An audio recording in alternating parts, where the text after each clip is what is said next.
Good morning, dear children. Let us continue the lesson Force and Laws of Motion.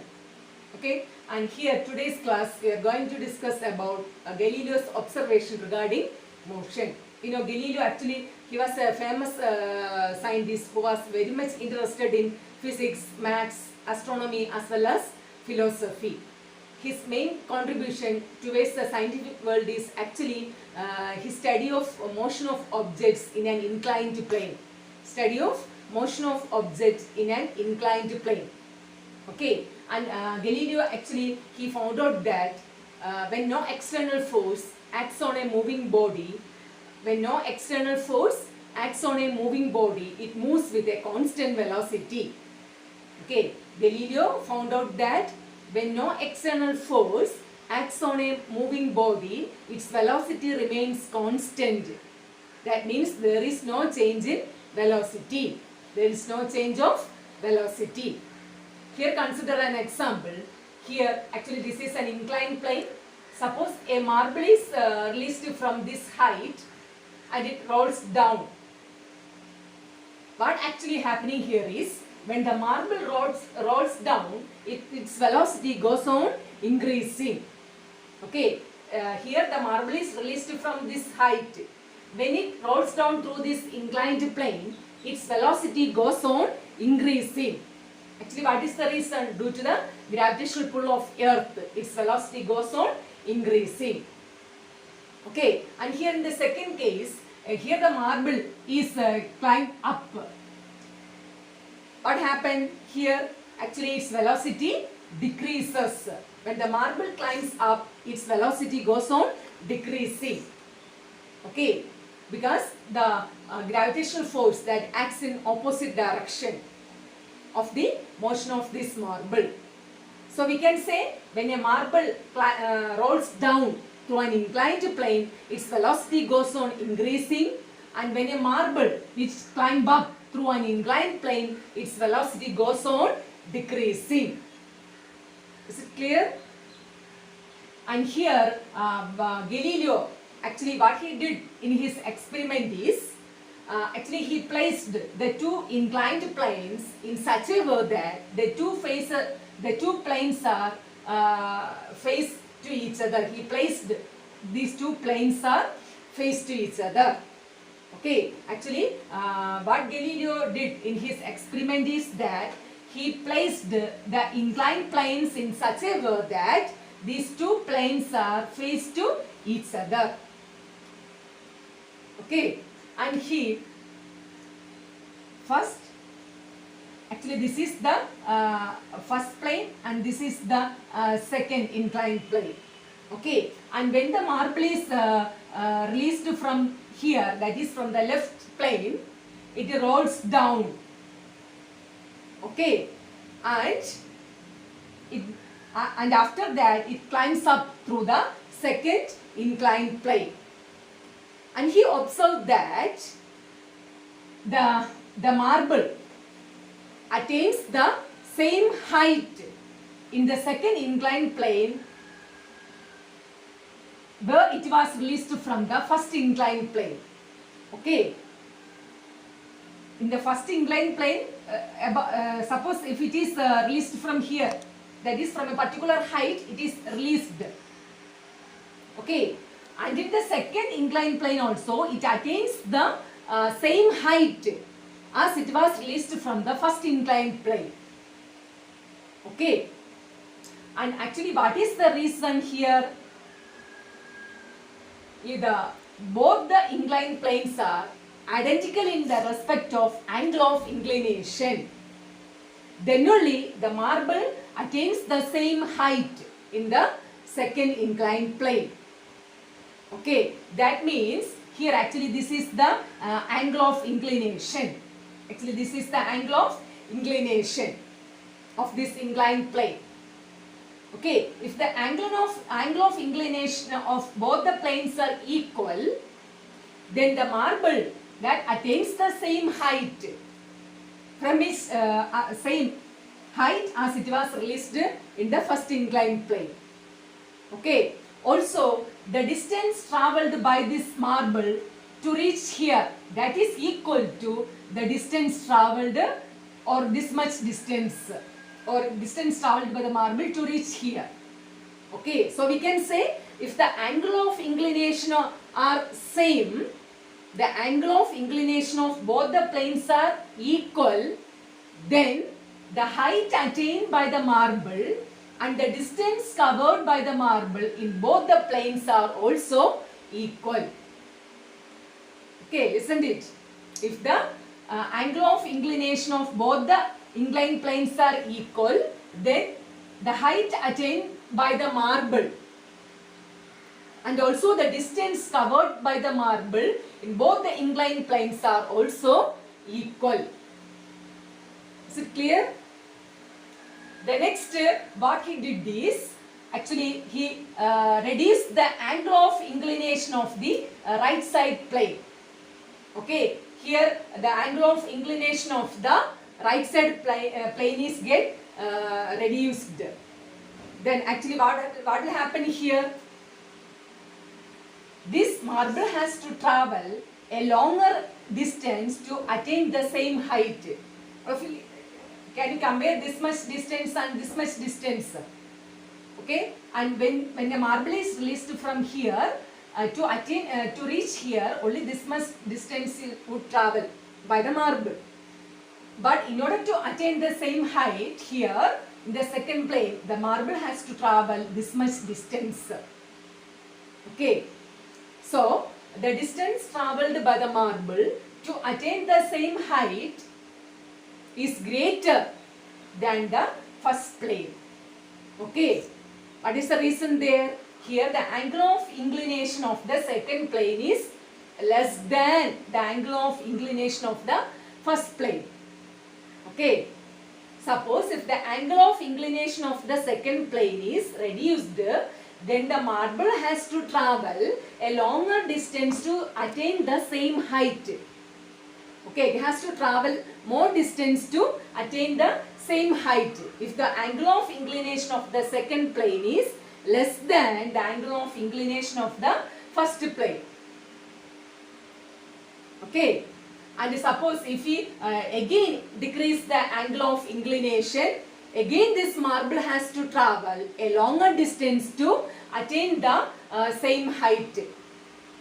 Okay, if the angle of inclination is again reduced, then the marble has to travel further more distance to attain the same height. The next, suppose if the second plane is made horizontal, that means actually this angle of inclination reduces to 0. The angle of inclination reduces to 0, so the second plane becomes horizontal. Okay, then to attain the same height, the marble has to travel forever. Okay, listen it. To attain the same height, suppose if the angle of inclination reduces to 0, the second plane becomes a horizontal.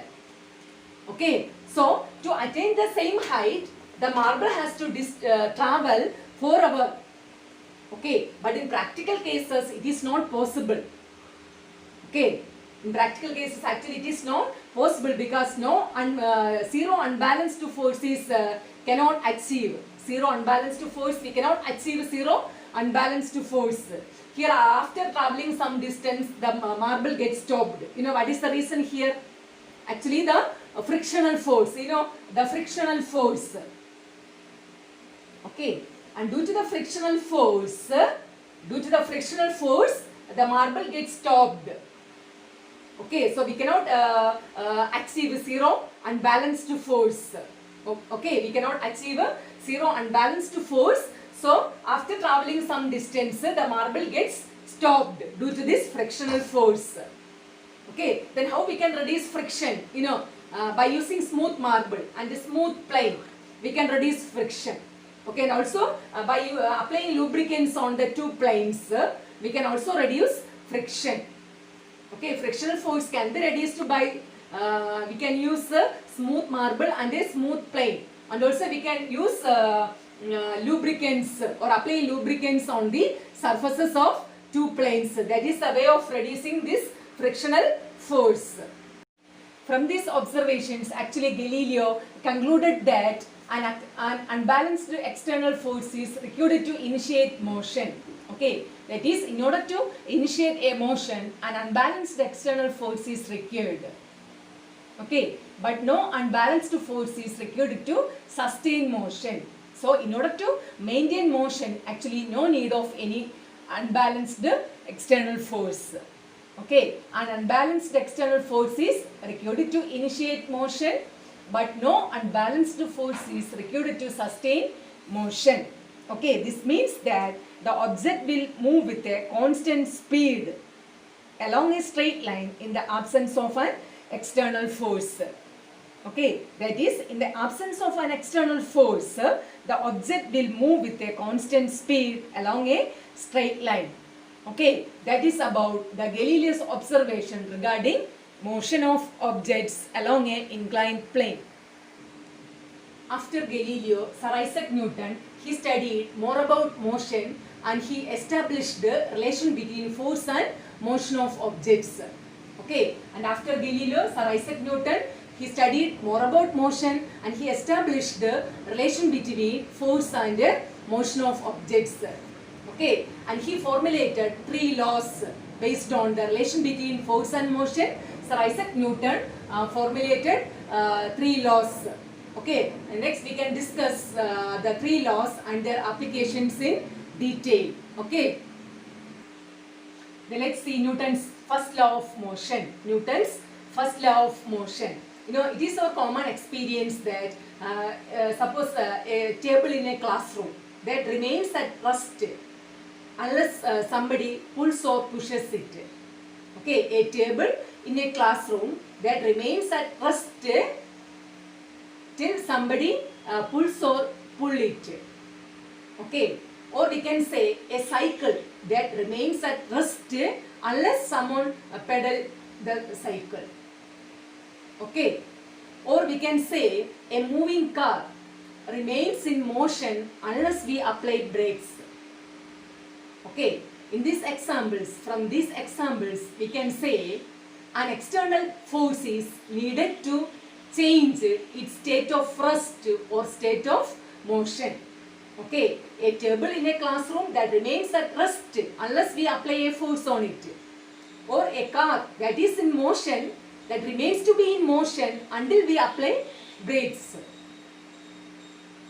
Okay, so we can say an object that remains at rest, that continues to be in that state. Or suppose if an object in motion that remains to be in motion. Okay, unless an external force acts on it. So we can say an external force is required to change its state of rest or state of motion. Okay, and this state of rest and state of motion actually is inspired by Newton, and that makes him to formulate his first law of motion. Okay, so next we can see Newton's first law. We can state Newton's first law of motion. So we can state the Newton's first law of motion as an object remains in a state of rest or uniform motion in a straight line unless compelled to change that state by an external force or by an applied force. Okay, an object remains in a state of rest or in a uniform motion in a straight line unless compelled to change that state by an applied force. Okay, what is Newton's first law of motion? An object remains in the state of rest or uniform motion in a straight line unless compelled to change that state by an applied force. That means without an external unbalanced force, that is, in the absence of an external unbalanced force, an object in the state of rest that continues to be in the state of rest. Suppose if an object is in a motion along a straight line, it continues to be in that state in the absence of an external unbalanced force. That is actually Newton's first law. Okay, according to Newton's first law of motion, an object remains in a state of rest or uniform motion in a straight line unless compelled to change that state by an applied force. Listen it. That is actually Newton's first law of motion. From the Newton's first law, actually we can say an object. Suppose if an object is at rest, that remains at rest, or suppose if it is in motion, it remains to be in motion. That is actually Newton's first law. Okay, that means if an object that remains at rest in the absence of external force, that means it cannot change the state by itself.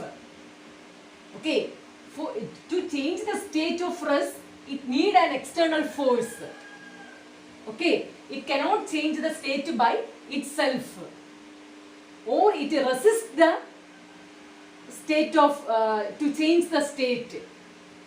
Okay, and it has a tendency to remain in the state of rest.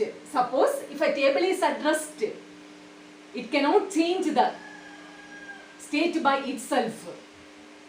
Suppose if an external force is applied, actually it resists the change. Okay, if an external force is applied, it tries to resist the change of state.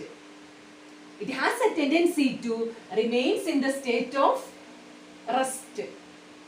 Okay, in the similar way, suppose if an object in uniform motion, it cannot change the state of motion by itself.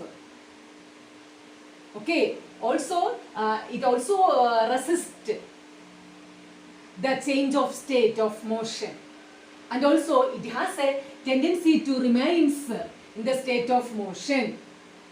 Okay, it has a suppose when we roll a ball, suppose if there is no frictional force, it continues to be in motion.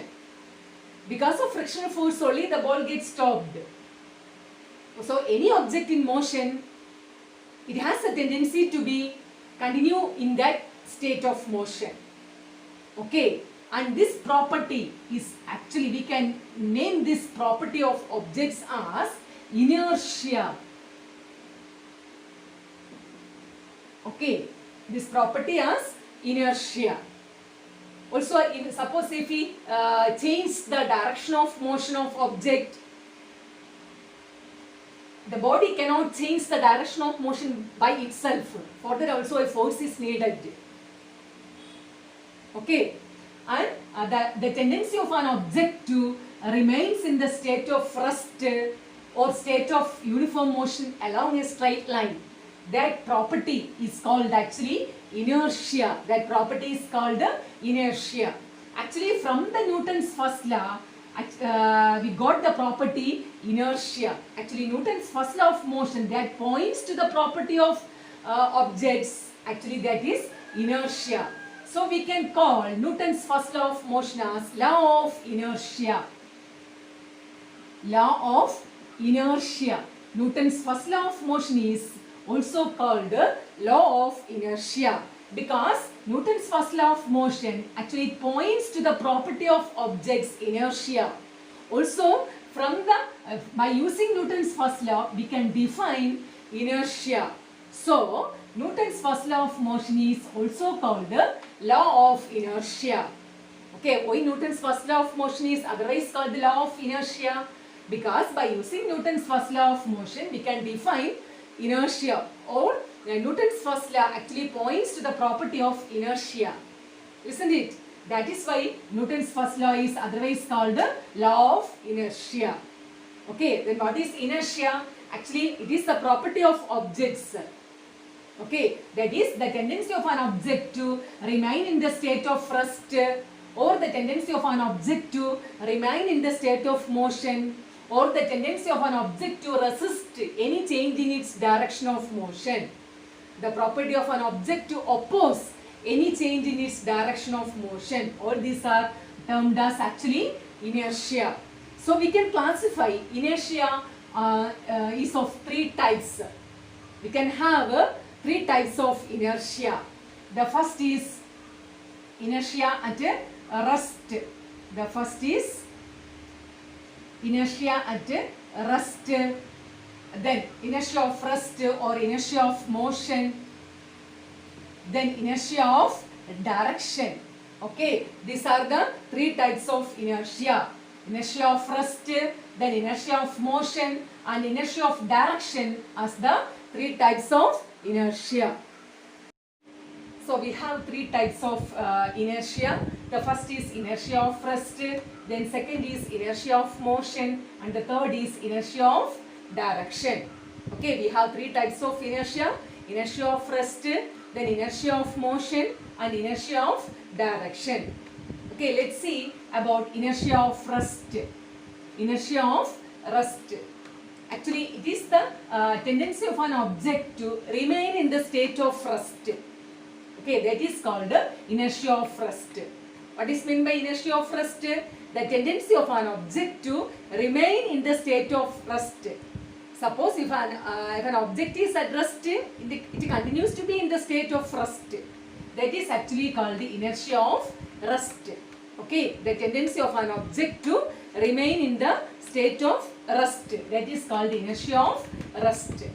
Okay, we have an example there. It is our common experience that actually when a bus starts suddenly, the passengers in it moves backward.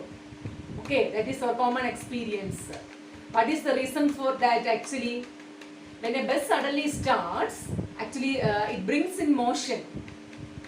Okay, and as well as the bus and the feet of the passengers. Actually, it is in contact with the floor of the bus. Okay, they are in motion. But the upper part of the passengers that oppose the state of motion. So, it tries to remain in the previous state. That means state of rest. Okay, that is why the passengers falls backward. Okay, when a bus suddenly starts to move, the passengers in the bus fall backward. Actually, this is due to inertia of rest. Okay, already the bus as well as the passengers are at rest. But when the bus suddenly starts to move, it brings motion in the bus as well as the feet of passengers. Actually, they are in contact with the floor. But the upper part of the passengers that oppose the motion. That means that wants to remain in the state of rest. That is why the passengers falls backward. Okay, that is actually due to inertia of rest. Another example also there, when we shaken vigorously the branches of trees, some of the leaves fall down. That is also due to inertia of rest. Okay. Also, suppose if you want to remove the dust particles from a carpet, we have to beat it with a stick. Okay, carpet is beaten with a stick. That time the dust particles come out. This is also due to inertia of rest.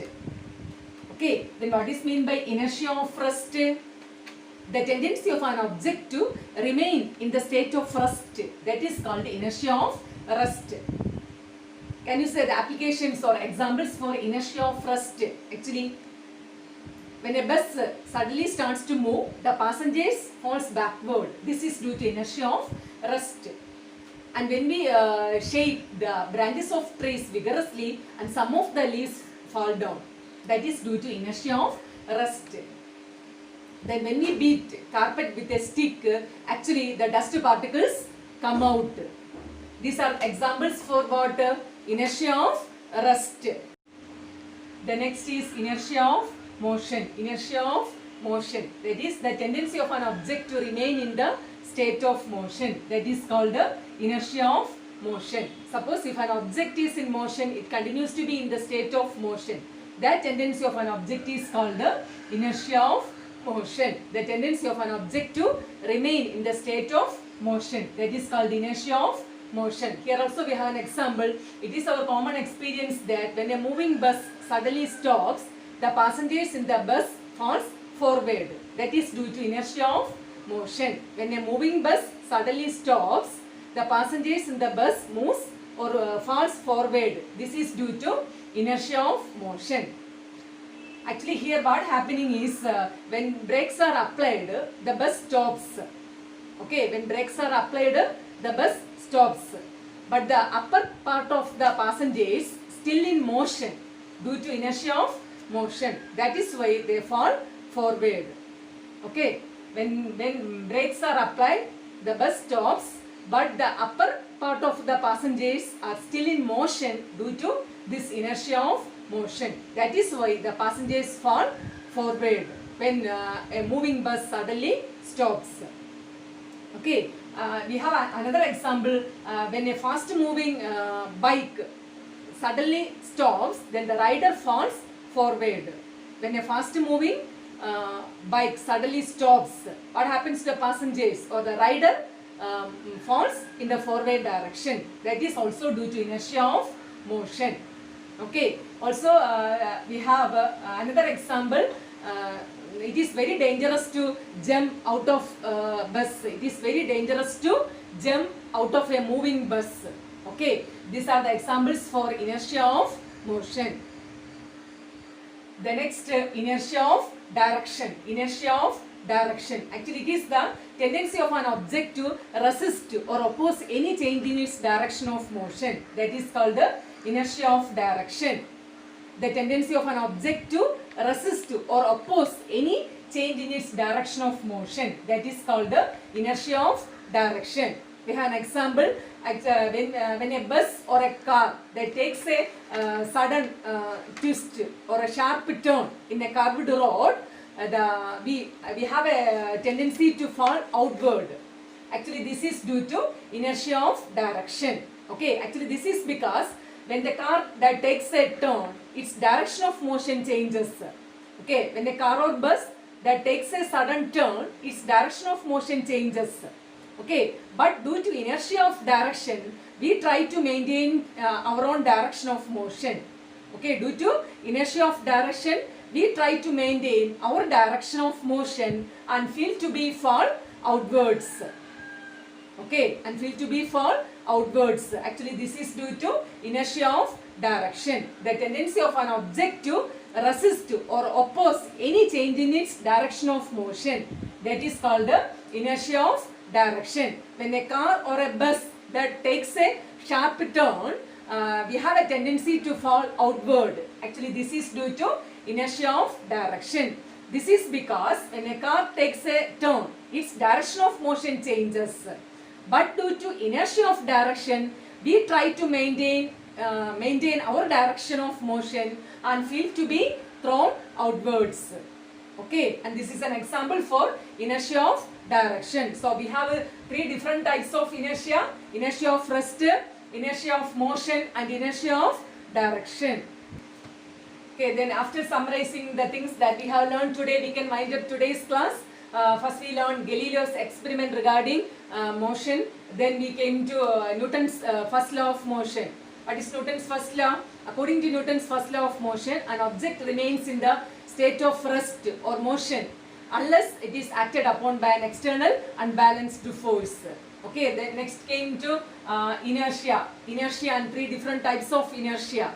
What is meant by inertia? Actually it is the tendency of an object to remain in the state of rest or remain in the state of direction or oppose any change in its direction of motion. So we have three different types of inertia: inertia of rest, then inertia of motion, and inertia of direction. Okay, that is the end of today's class. Thank you, children.